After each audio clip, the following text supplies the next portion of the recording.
너희를 향한 나의 생각,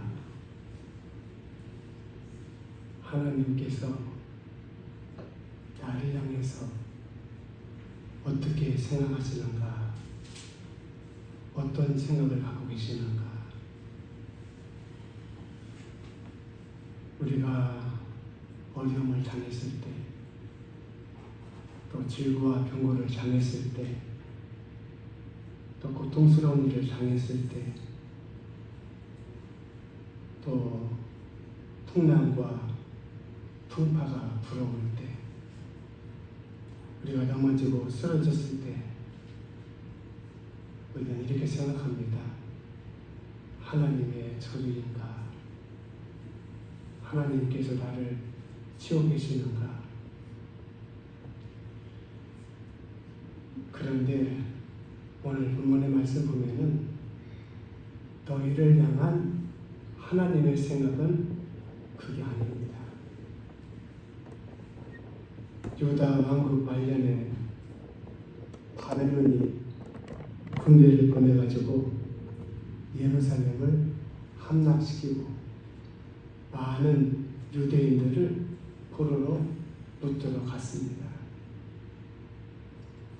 그들은 바벨론에 잡혀가서 힘들고 어렵고 고통스럽고 괴로운 생활을 하고 있었습니다. 그들은 절망 중에 있습니다.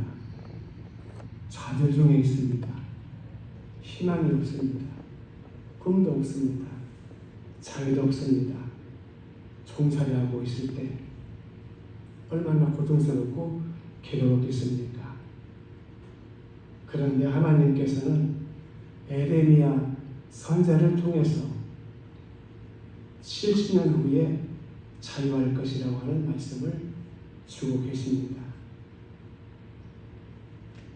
첫째로 70년이 차면 너희를 이곳으로 돌아오게 할 것이다.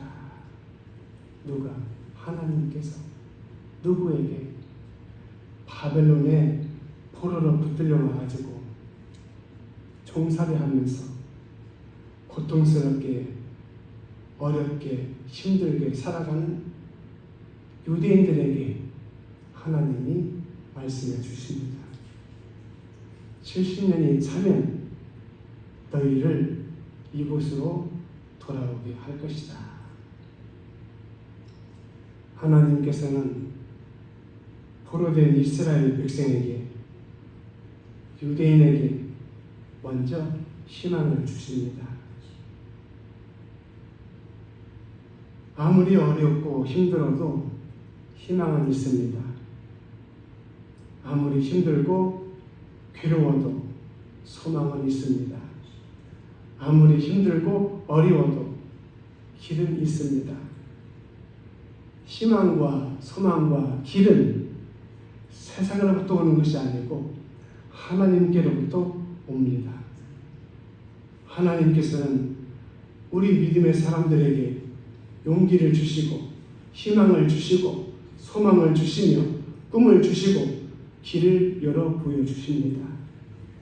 그런데 마귀는 우리에게 절망을 주고 좌절을 주고 염려를 주고 걱정을 주고 고통을 주고 괴로움을 줍니다. 사랑하는 여러분, 우리가 어려움을 당할 때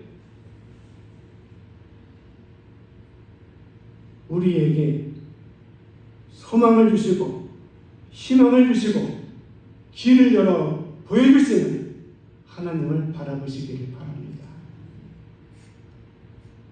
희망과 소망과 길은 세상으로부터 오는 것이 아닙니다.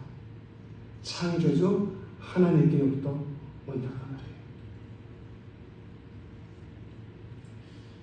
힘들고 지쳐 낭망하고 넘어져 일어날 힘 전혀 없을 때에 조용히 다가와 손잡아 주시며 나에게 말씀하시는, 나에게 실망하며 내 자신 연약해 고통 속에 눈물 흘릴 때에 못자국 난 그 손길 눈물 닦아주시며 나에게 말씀하시네.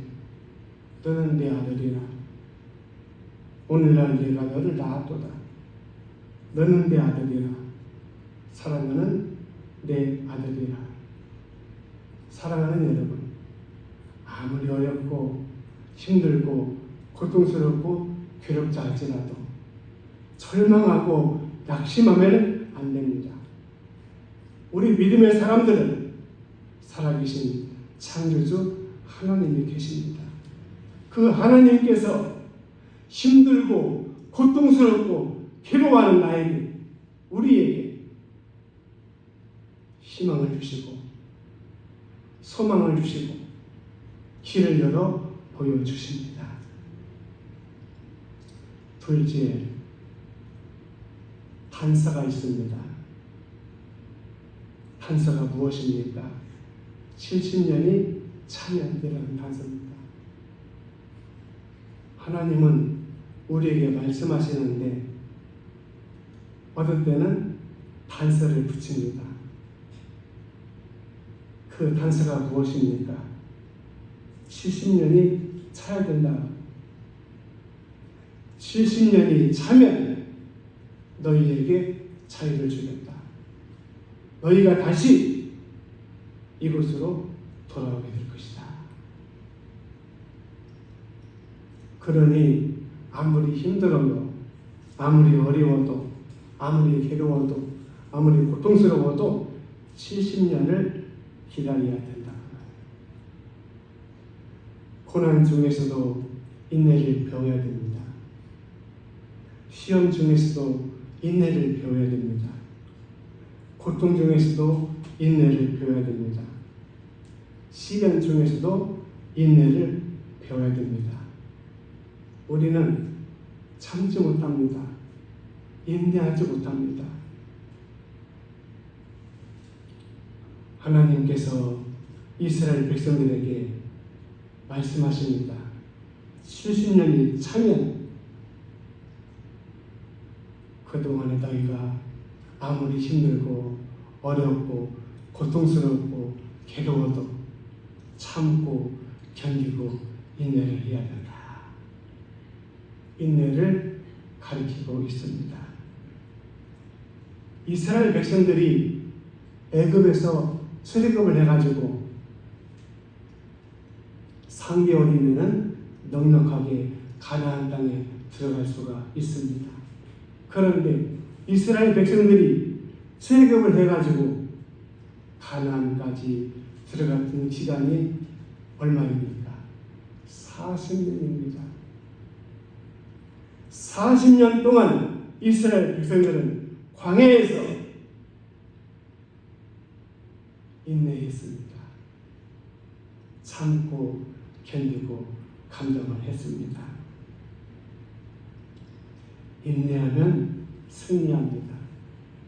인내하면 성공합니다. 인내하면 우리 앞에 영광이 펼쳐집니다. 셋째, 70년이 차면 다음 세대가 자유를 얻게 됩니다.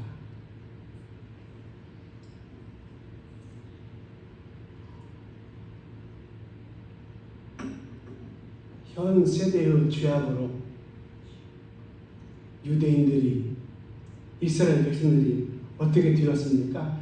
바벨론의 포로로 붙들려 가서 종살이하고 있습니다. 누구의 죄입니까?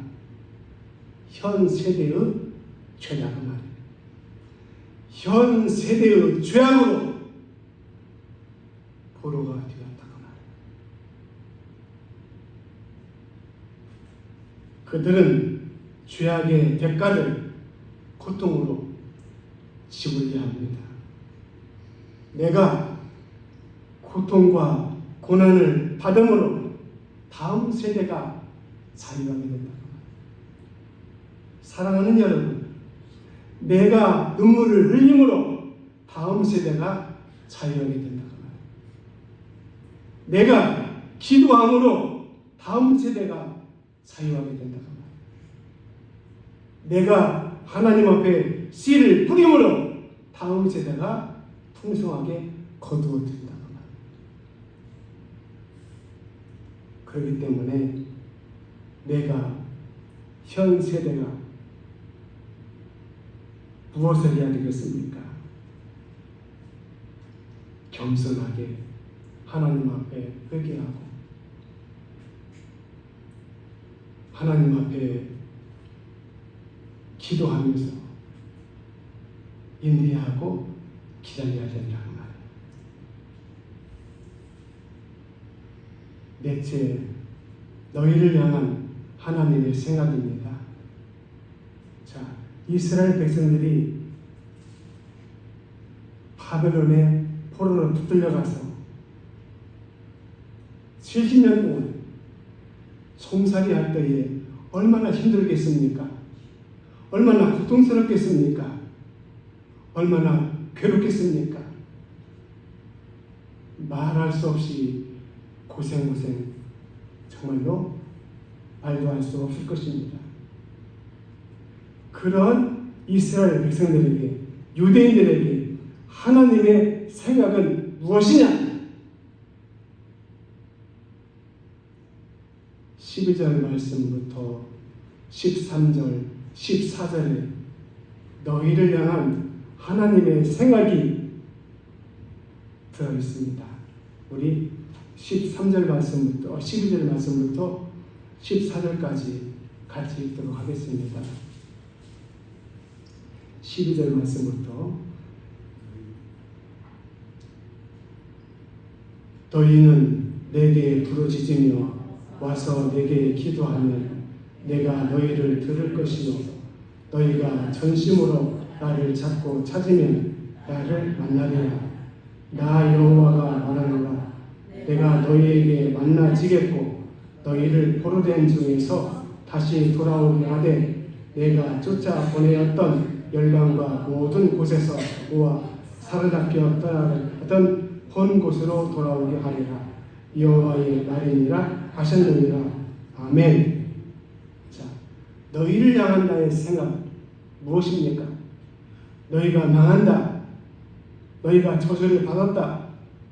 너희는 더 고통을 당할 것이다. 그것이 아닙니다. 이스라엘 백성들이 바벨론의 포로로 붙들려가서 고통스럽게 정말로 괴롭게 힘들게 포로 생활을 할 때에 하나님의 생각이 무엇이냐? 하나님의 생각이 무엇입니까? 내게 부르짖어 기도하면 내가 너희를 들을 것이다. 너희가 온 마음으로 나를 구하면 나를 찾을 것이요 나를 만날 것이다. 사랑하는 여러분, 부르짖어 기도하면 전심으로 하나님을 찾으면 하나님을 의지하고 인내하면 문제가 해결된다고 말해요. 하나님이 도와주신다고 말해요. 하나님의 역사가 나타난다고 말해요. 길이 열리고 기적이 일어난다고 말해요. 홍해가 없으면 홍해가 갈라지는 기적이 일어나지 않습니다. 여러분, 우리의 삶의 현장에서 때로 힘들 때가 있어요. 어려울 때가 있어요. 고통스럽고 괴로울 때가 있어요. 답답할 때가 있어요. 그런데 주님이 하나님께 묻습니다. 내가 하나님께 벌을 받는 것일까요? 내가 하나님께 저주를 받고 있는 것일까요? 내가 하나님께 매를 받고 있는 것일까요? 그런데 오늘 본문의 말씀을 통해서 너희를 향한 하나님의 생각은 그렇지 않습니다. 아니다. 네가 저주를 받는 것도 아니고 네가 매를 맞는 것도 아니고 네가 벌을 받는 것도 아니고 힘들고 고통스럽고 괴로운 때에 너희가 내게 부르짖으면 내가 응답하겠다고 말이야. 하나님이 들으시겠다고 말이야. 너희가 온 마음으로 나를 구하면, 나를 찾으면 나를 만날 것이다. 그러면서 14절에 나 여호와가 말하노라. 내가 너희에게 만나지겠고 너희를 포로된 중에서 다시 돌아오게 할 것이다. 우리 믿음의 사람들이 어려움을 당할 때, 환난을 당할 때, 고통을 당할 때, 질병을 만났을 때, 정말로 어려운 일을 당하고 만났을 때 우리는 쉽게 낙심하고 절망합니다. 하나님이 나를 버리셨는가? 내가 하나님의 조절을 받고 있는가? 내가 하나님 앞에 벌을 받고 있는가? 하나님께서 나를 내려치고 계시는가? 아니다 그 말. 너희를 향한 나의 생각은 그것이 아니다 그 말. 어떻게? 부르짖어 기도하며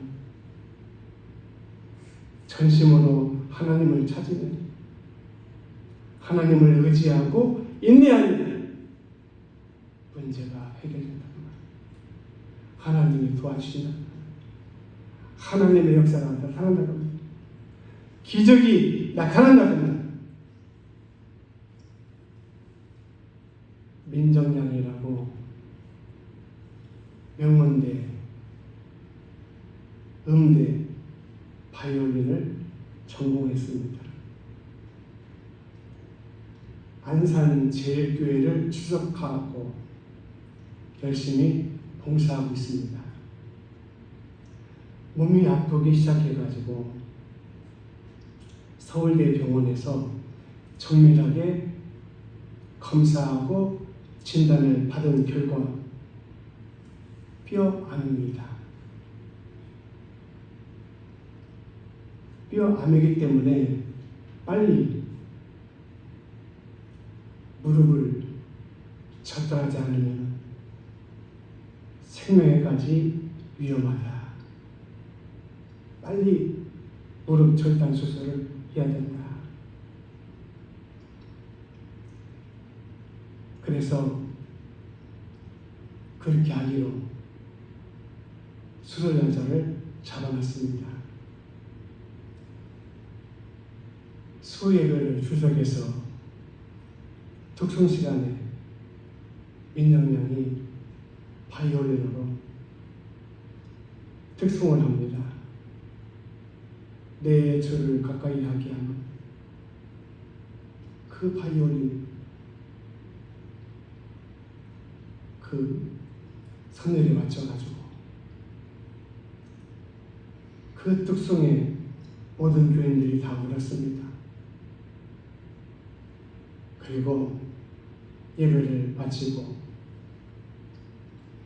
목사님이 기도해 주시고 또 교인들이 합심해서 기도를 해줬습니다. 그리고 목사님께서 민정양에게 말합니다. 삼성병원에 가서 다시 한번 검사를 받아보면 좋겠다. 그래서 삼성병원에 예약을 하고 정밀 검사를 받고 진단을 받은 결과 똑같은 결과가 나왔습니다. 뼈암이니까 빨리 무릎을 절단하는 수술을 해야 된다. 그렇지 않으면 목숨까지 위험하다. 의사가 차트를 보면서 그렇게 말하다가 잠깐만 차트를 세밀하게 그 컴퓨터를 보는 가운데서 가능성이 조금 보이는 것 같은데 그 부분을 정밀하게 검사하고 하자. 그래서 그 부분을 정밀하게 검사를 했습니다. 그리고 뼈에 딱지만한 종기를 파내고서 그 부분에 인공뼈로 삽입하는 수술을 통해서 민정령이 깨끗하게 치유가 되고 고침을 받게 됩니다. 사랑하는 여러분, 너희를 향한 하나님의 생각입니다. 아무리 어려워도, 아무리 힘들어도, 아무리 고통스럽고 괴로워도 하나님의 저주가 아닙니다. 하나님의 벌이 아닙니다. 하나님의 심판이 아닙니다. 하나님의 생각, 우리를 향해서, 나를 향해서 하나님의 생각이 무엇입니까? 고통스럽고 괴롭지, 힘들고 어렵지, 부르짖어 기도해 전심으로 하나님을 찾아 하나님을 의지하고 인내하면 어떻게 문제가 해결되고 하나님이 도와주시고 하나님이 역사하시고 하나님을 통해서 기적이 일어납니다. 기도하겠습니다. 하나님 아버지 감사합니다. 너희를 향한 나의 생각, 어려움을 당할 때 내가 하나님께 버림을 받은 것이 아닌가, 하나님의 배를 맞지는 않는가, 하나님의 저주를 받고 있지 않는가. 그런 게 너희를 향한 하나님의 생각은 그것이 아닙니다. 부르짖어 기도하고 전심으로 하나님을 찾고 하나님을 의지하고 신뢰하면서 인내하면 하나님이 역사하시고 하나님이 다스리시고 하나님이 해결해 주시고 하나님을 통해서 기적이 나타나는 소중한 말씀 주신 것을 감사합니다. 이 말씀을 마음속 깊이 새겨서 이 말씀 붙들고 힘차게 믿음으로 승리하는 하나님의 사람들로 저희 모두를 축복해 주시옵소서. 주 예수님의 이름으로 축복하며 기도드립니다. 아멘.